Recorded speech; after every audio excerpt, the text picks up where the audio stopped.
Assalamualaikum warahmatullahi wabarakatuh.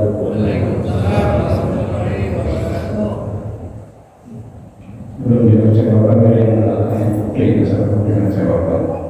Lagi-lagi Pak ya. Masih ngantuk nih. Assalamualaikum warahmatullahi wabarakatuh.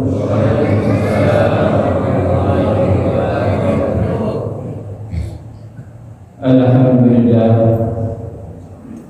alhamdulillahi haqqa hamdi alladhi arsyadana ila ta'atih wa zajarana an ma'asiyatih wa ja'ala tarbiyatal awladi wa ta'dibihim min afdali masyru'iyyatih.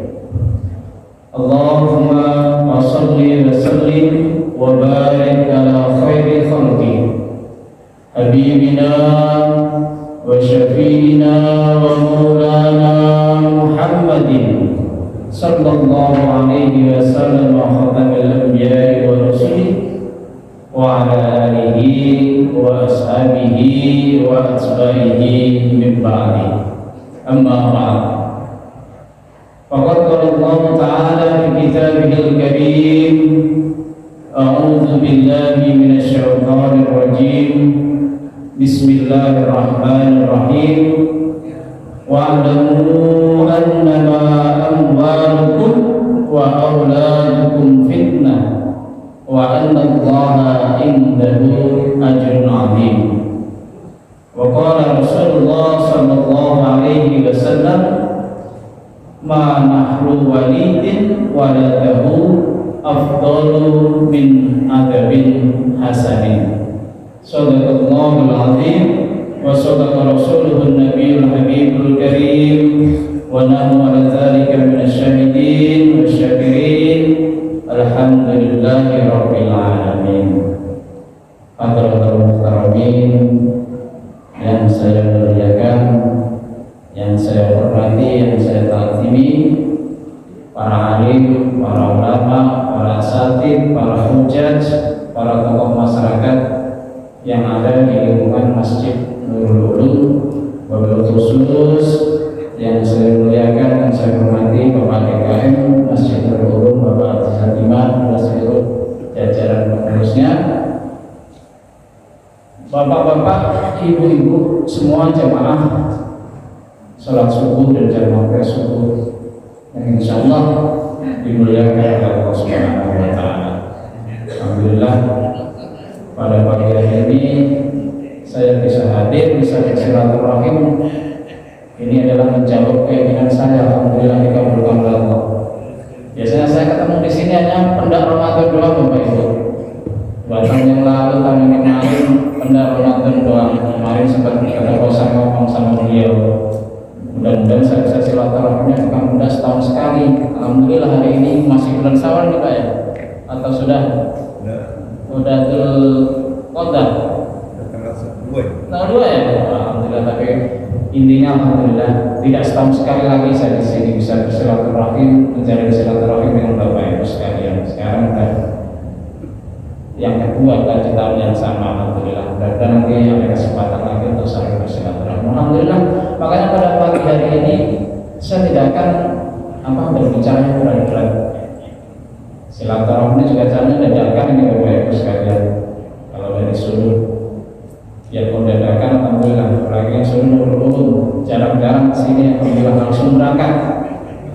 Maka pada pagi ini kita bicara yang santai saja. Saya hanya ingin mengajak Bapak, Ibu dan ini adik-adik sekalian, para santri ya, untuk sama-sama merenung, untuk sama-sama mentadabburi, untuk sama-sama melakukan evaluasi sekaligus introspeksi diri. Itu kita semua. Introspeksi tentang apa? Tentang sikap dan perilaku anak-anak kita yang sekarang ini mungkin dalam bahasa kita banyak yang cukup memprihatinkan.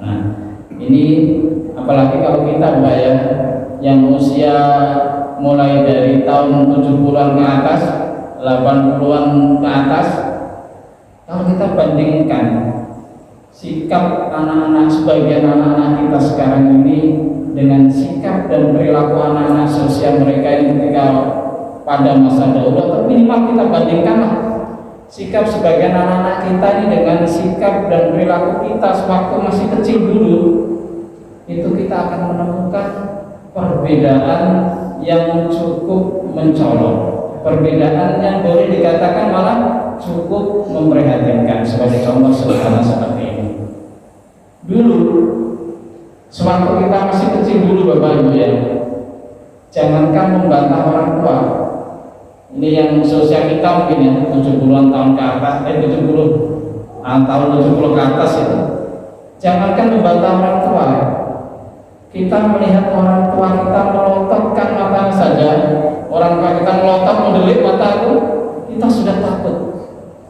Ya, zaman dulu gitu, orang tua melotot saja kita sudah takut, kita sudah berburu-buru berpikir, berintrospeksi diri, wah saya pasti melakukan kesalahan ini, sampai orang tua saya melototin mata anak saya.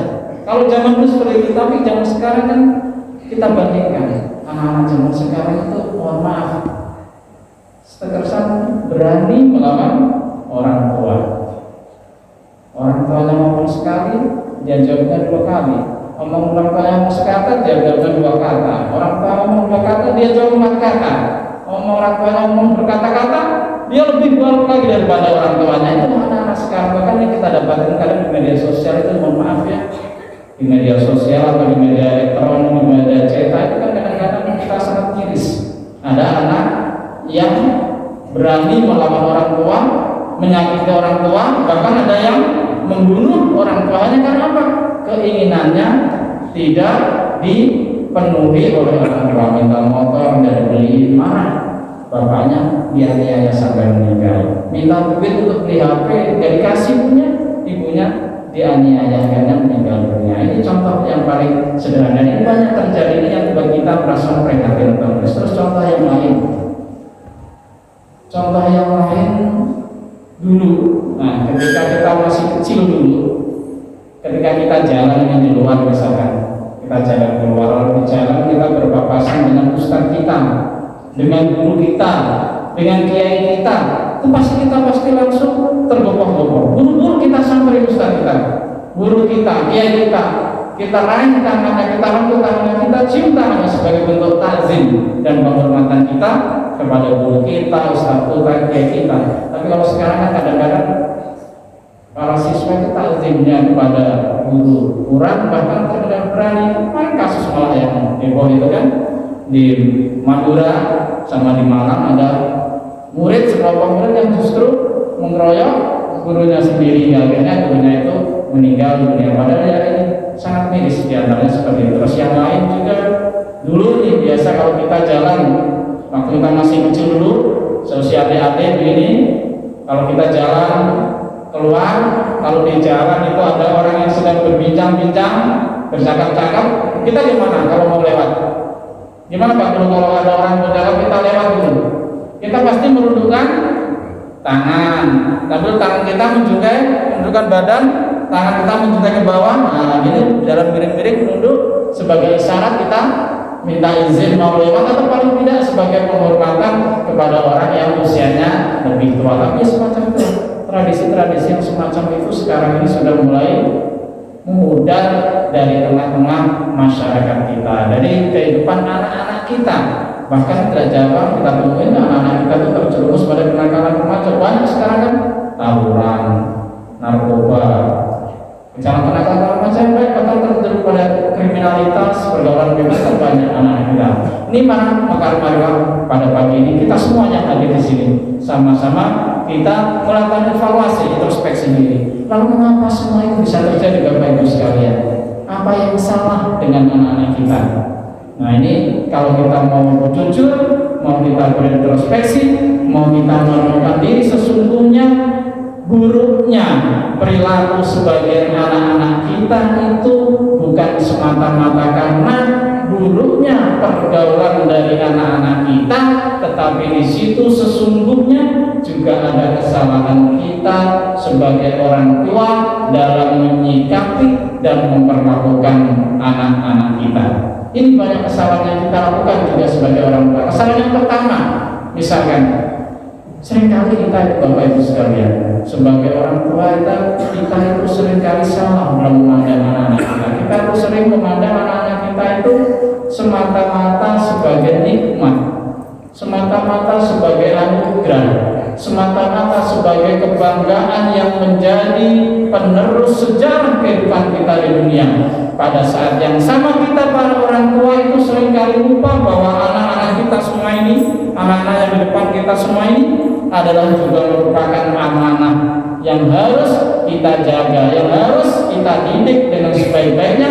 Bahkan anak-anak kita yang sangat kita cintai ini adalah juga merupakan fitnah, merupakan ujian dari Allah Subhanahu wa ta'ala. Seperti yang saya sampaikan tadi, pembukaan ayat Bismillahirrahmanirrahim, wa'lamu annama amwalukum wa auladukum fitnah wa annallaha indahu ajrun 'azim. Wa'lamu, dan ketahuilah olehmu, annama amwalukum wa auladukum fitnah, bahwasanya harta-hartamu dan anak-anakmu fitnatun, adalah fitnah, adalah ujian dari Allah Subhanahu wa ta'ala. Wa annallaha indahu ajrun 'azim, dan bahwa sesungguhnya hanya di sisi Allah lah ada pahala yang sangat besar. Nah, inilah kesalahan kita, karena kita sering sekali, Bapak Ibu sekalian, memandang anak-anak kita itu hanya semata-mata sebagai nikmat, semata-mata sebagai anugerah, semata-mata sebagai kebanggaan kita. Maka kita para orang tua itu seringkali mengiyakan aja, menuruti semua kemauan anak-anak kita, tidak peduli bahwa apa yang kita berikan itu justru bisa jadi memberikan keburukan atau bahkan membahayakan diri anak-anak kita. Sebagai contoh yang sederhana, anak kita masih kecil, Bapak Ibu sekalian, masih SD, kelas 3 atau 4 SD misalkan. Dia, anak sekecil itu kemudian minta HP ke kita. Nah, HP ini kan sekarang sudah menjadi hal yang lumrah. Kalau karena sayang kita sama anak-anak kita, anak selesai itu kelas 3 SD, kelas 2 SD, kelas 4 SD, kita kasih HP dengan sebebasnya. Kita kasih HP karena kita sayang sama anak kita, dia minta, kita kasih. Lalu apa yang terjadi? HP itu di dalamnya ada apa aja, dari sesuatu yang baik sampai sesuatu yang paling buruk. Dari sesuatu sampai di HP itu apa aja ada. Bahkan sesuatu yang jorok-jorok banyak di HP itu, tidak ada kontrol pasal HP. Maka ketika kita biarkan anak-anak kita yang kecil itu untuk mengakses HP tanpa batas, maka nanti apa yang terjadi kita tidak tahu sekarang, tidak tahu ke depan. Tapi di situ banyak konten-konten yang sangat tidak mendidik ada di dalam HP kita. Atau paling tidak, ini namanya anak-anak, Bapak Ibu. Anak-anak itu kan suka namanya game online. Di HP itulah banyak pilihan-pilihan game online, dan game online itu, mohon maaf, sangat membuat kita, anak-anak kita menjadi kecanduan. Dia malah melebihi kecanduan game online itu, lebih kecanduan seperti kecanduan narkoba. Ini banyak kisah nyatanya, banyak ceritanya anak-anak yang kecanduan game online, tidak kenal waktu, akhirnya apa? Hancur semua sekolahnya, hancur masa depannya, hancur. Karena mereka akan kecanduan, mereka susah diatur, mereka akan sibuk dengan dunianya sendiri. Kalau zaman dulu kan kita, anak-anak kita zaman dulu itu kalau pulang sekolah, misalkan pulang sekolah siang istirahat sebentar, nanti asar keluar ke lapangan, main sama teman-temannya, main bola, main voli, main apa, pokoknya rame-rame. Jadi sosialisasi antar mereka itu bagus, antara anak-anak kita itu. Makanya ketika sampai besar mereka juga punya kenalan, punya apa, kenangan-kenangan dengan temennya itu banyak.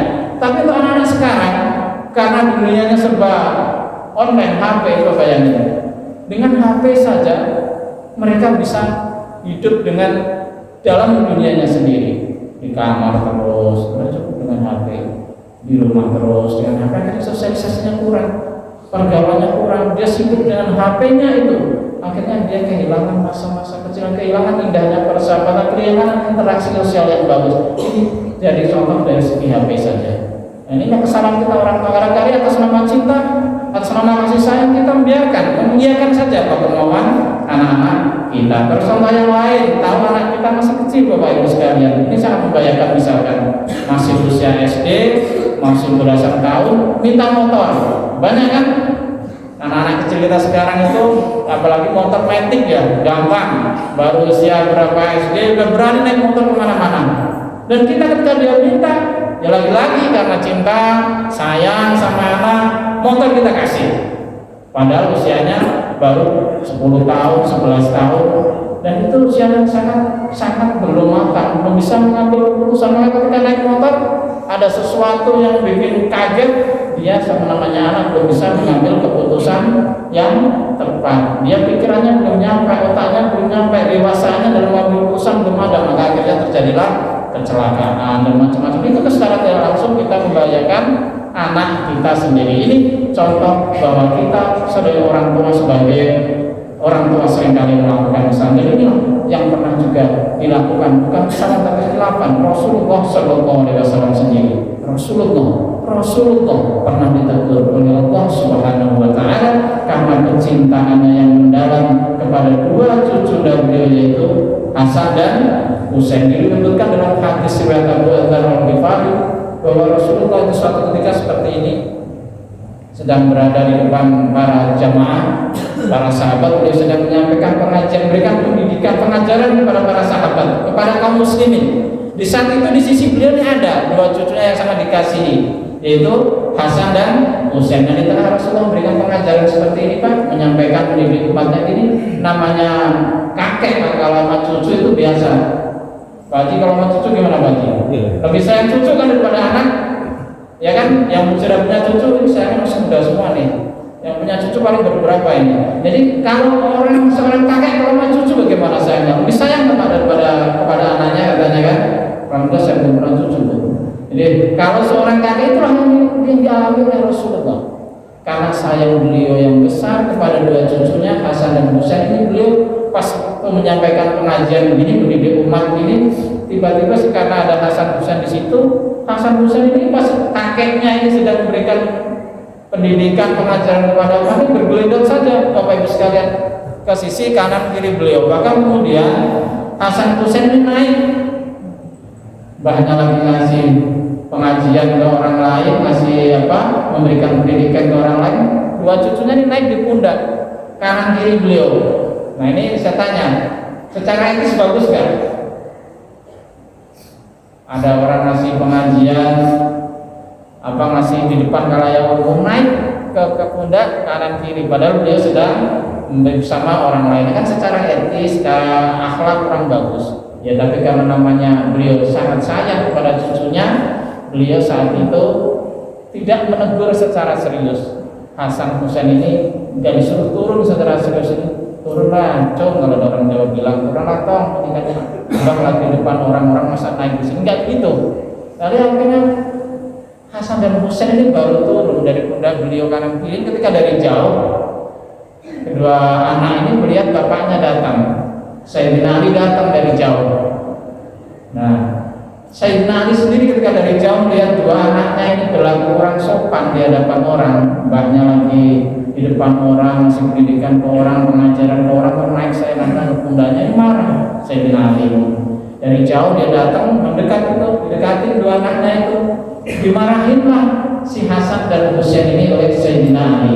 Kemudian dipukul pelan, dipukul pantatnya, dipukul gitu, sambil berkata, al-adabu khairul lakum. Kalian ini ya memang pantasnya diajari akhlak, pantasnya diajari etika dan tata krama, kata Sayyidina Ali. Nah, dipukul anaknya dua, pelan dipukul. Jadi memukul anak itu Bapak Ibu, kalau untuk mendidik bukan memukul untuk menyakiti itu boleh, karena dasar hadisnya banyak. Jadi kita juga bahkan dalam hadis kan ada juga itu, muru auladakum bisolati hingga sabani sinina wadribuhum alaiha hingga asyri. Jadi memukul anak-anak kita yang usia 7 tahun kok belum mau melakukan sholat, itu harus kita suruh.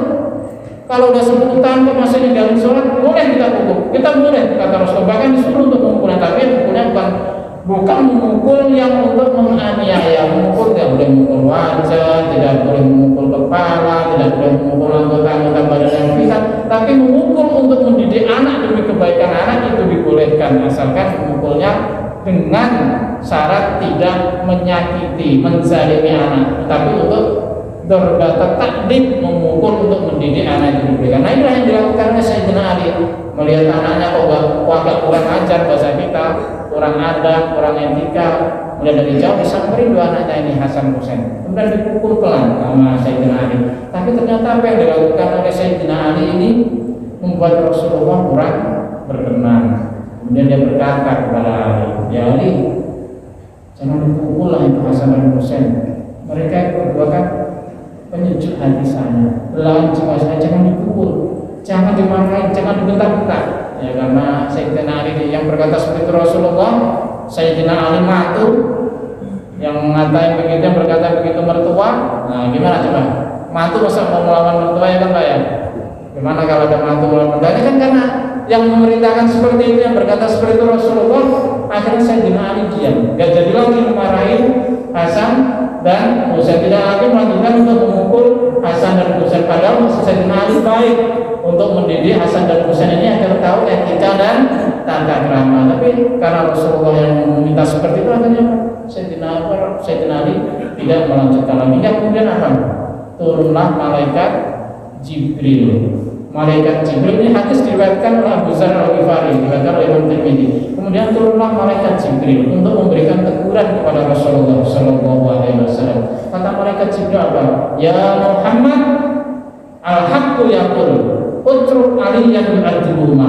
Wahai Muhammad, al-haqqu yaqul, Allah yang Maha berfirman, utruk aliyan yu'adzibuma. Biarkan Ali mendidik kedua anaknya itu, biarkan Ali memberikan pengajaran yang baik kepada kedua anaknya itu, biarkan Ali mendidik Hasan dan Husain itu dengan etika dan tata krama. Jadi ini karena ini tadi kecintaan kepada anak yang berlebihan, pada cucu ya berlebihan, Rasulullah mendapat teguran dari Allah Subhanahu wa taala. Rasulullah sendiri ketika mendapatkan teguran dari Allah, kemudian beliau menghadap kepada seluruh kaum muslimin yang ada di tempat itu dengan suara lantang, beliau kemudian berkata, ya ma'syarul muslimin, man razaqahu Allah ta'ala biwaladin fa'alaihi bitaqdibihi.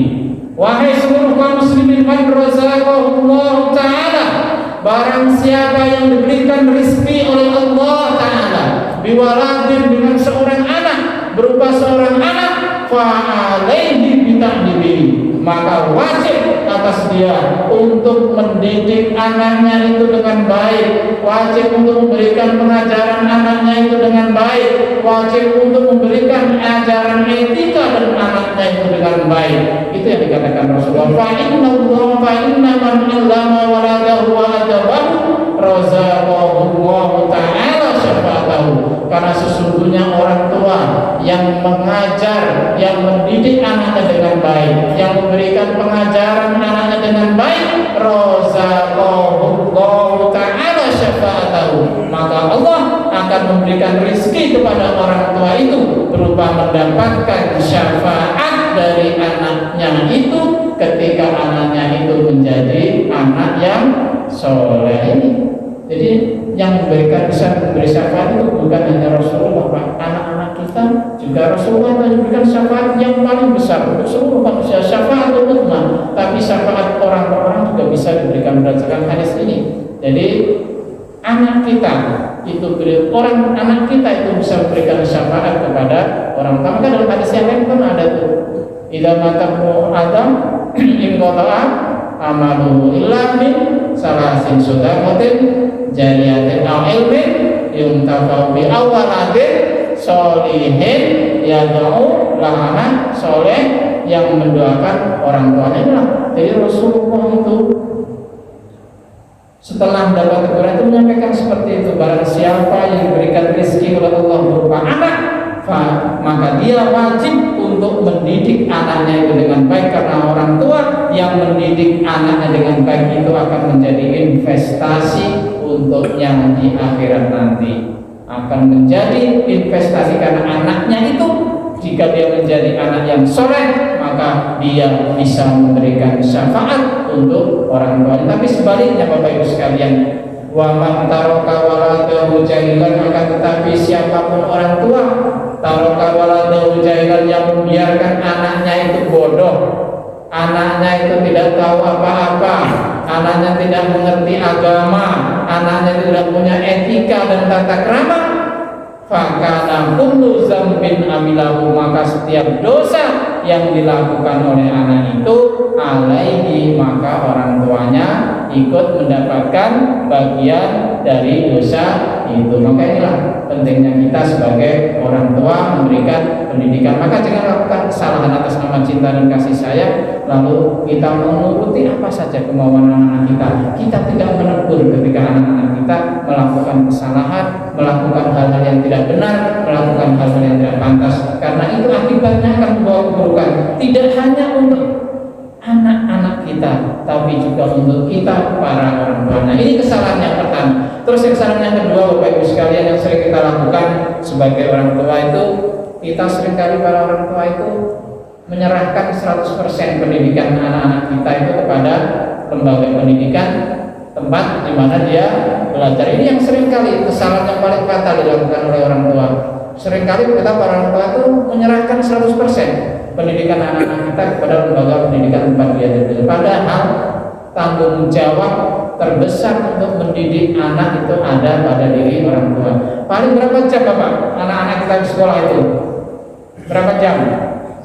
Paling 6 sampai 7 jam. Sisanya yang 17 jam, yang 18 jam, 18 jam anak-anak kita itu ada di mana Pak? Ada di rumah bersama kita para orang tuanya. Nah, maka sebenarnya itu tanggung jawab terbesar mendidik anak, memperbaiki akhlak anak, memperbaiki karakter anak, itu ada pada orang tua. Karena itu dalam hadis disebutkan kullu mauludin illa yuladu alal fitrah fa abawahu yuhawidanihi aw yunassiranihi aw yunajjisani, bahwa sesungguhnya setiap anak itu terlahir dalam keadaan fitrah, dalam keadaan baik, dalam keadaan membawa potensi-potensi kebaikan di dalam dirinya. Fa'abawahu yuhawidani, akan tetapi kemudian kedua orang tuanya itulah yang justru menjadikan dia Yahudi, au Nasrani, atau menjadikan dia Nasrani, au Majusani, atau menjadikan dia Majus. Jadi pola didik yang tidak baik dari orang tua, ketidakpedulian dari orang tua, itulah yang kadang-kadang membuat anak-anak kita justru mengalami kesesatan, berpindah akidahnya tidak benar, akidahnya kurang benar. Itu karena ketidakpedulian orang tua terhadap anak-anaknya, yang hanya menyerahkan 100% pendidikan anaknya kepada lembaga sekolahnya. Padahal tadi hanya 7 jam, hanya 8 jam anak-anak kita yang ada di sekolah. Sisanya anak-anak kita ada bersama dengan kita di rumah. Ini kesalahan yang kedua. Lalu kesalahan yang terakhir yang ketiga, seringkali kita itu orang tua kita itu seringkali kita sebagai orang tua ini, kesalahan yang sering kita lakukan itu kita kurang memberikan keteladanan kepada anak-anak kita. Lalu maghrib kita suruh nih anak-anak kita, ayo coba sana, masjid sana, sholat jamaah maghrib, ayo sana, pergi masjid. Kita hanya mendoakan, tapi tidak memberikan keteladanan. Kita nyuruh anak-anak kita ke masjid, tapi kita tahu waktu udah maghrib masih asik main. Kayak kita sendiri orang tua, kita ada waktu udah maghrib, kita masih di depan TV, tapi kita nyuruh anak-anak kita untuk pergi ke masjid, tapi kita sendiri orang tua tidak memberikan keteladanan, tidak memberikan contoh. Padahal anak-anak itu Pak, kalau orang tuanya mencontoh, memberikan contoh yang baik, maka pasti anak itu akan mengikuti orang tua. Tapi kalau orang tuanya bisa ngomong, hanya bisa terus sementara tidak memberikan keteladanan secara langsung, memberikan contoh secara langsung, apalagi anak sekarang Pak. Anak sekarang itu kan kritis Pak. Daya ininya protesnya banyak Pak. Kita nyuruh doang lah, kita bisa dikatain sama anak-anak kita Pak. Yang ngomong doang, nyuruh doang, yang ngomong. Karena anak-anak kita sekarang seperti itu. Maka ini yang paling penting sebenarnya sebagai orang tua, kita harus memberikan keteladanan, memberikan qudwah, memberikan contoh yang nyata bagi anak-anak kita agar anak-anak kita mudah diatur, mudah mengikuti kemauan kita kalau kita sendiri sebagai orang tua memberikan keteladanan yang baik, contoh yang baik kepada anak-anak kita. Nah, ini yang saya sampaikan terkait dengan kesalahan-kesalahan kita yang seringkali kita lakukan sebagai orang tua dan khususnya anak-anak sekarang, adik-adik sekarang ini.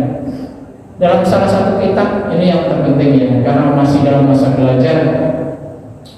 Tugas kalian apa kewajiban kalian? Kewajiban yang pertama tentu adalah berbakti kepada kedua orang tua, menghormati, memuliakan orang tua, mentaati orang tua. Tapi bagi anakku yang masih belajar, yang masih menjadi santri, yang masih menjadi murid, ada salah satu kewajiban yang juga harus kalian semua penuhi. Dalam salah satu kitab Ta'limul Muta'alim kayak Syekh Zarnuji, tahu kita Ta'lim? Pernah dengar? Pernah dengar kan? Ustaznya itu ya? Beliau ustaznya ya? Bukan. Jadi dalam kitab Ta'limul Muta'alim itu kan dikatakan, I'lam bi'anna talibal ilmi la yanalul ilma wa la yantafi'u bihi illa bi ta'zimil ilmi wa ahlihi wa ta'zimil ustadi wa tauqiri. Jadi dalam kitab Ta'limul Muta'alim di samping kalian mempunyai kewajiban untuk berbakti, patuh, taat kepada orang tua sebagai orang yang sedang belajar, sebagai orang yang sedang mencari ilmu, ada salah satu hal yang harus kalian lakukan untuk mendapatkan ilmu yang barokah, ilmu yang bermanfaat. Apa kata Syekh Zarnuji?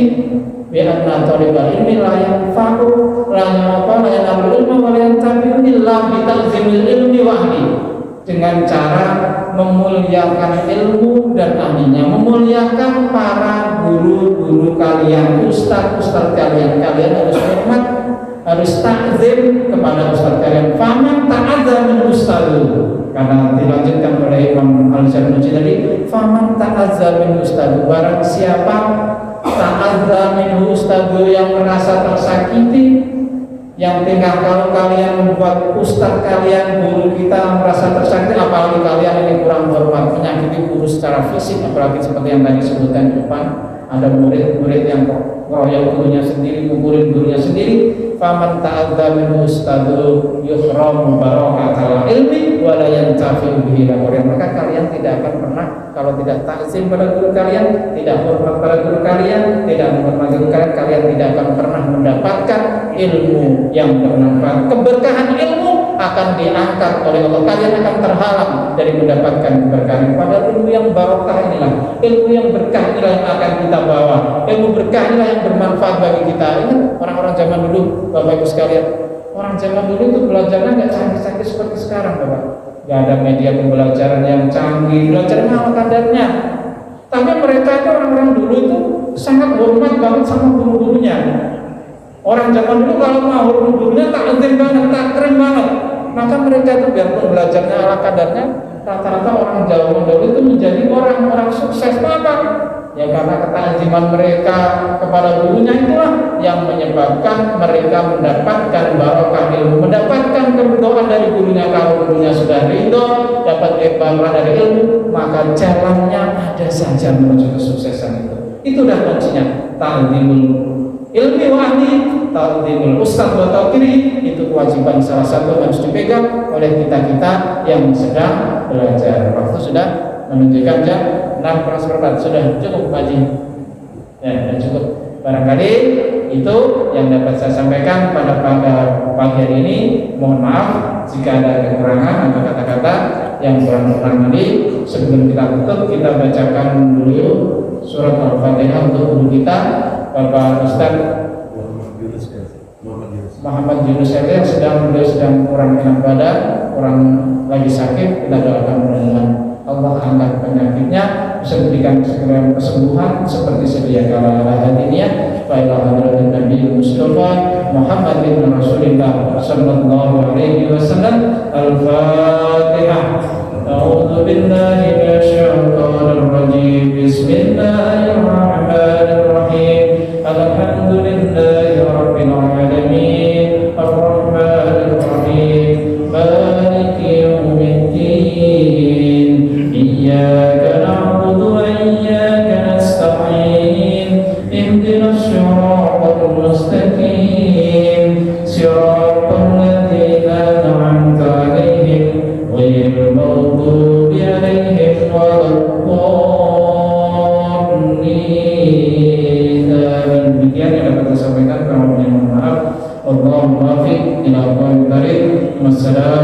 Assalamualaikum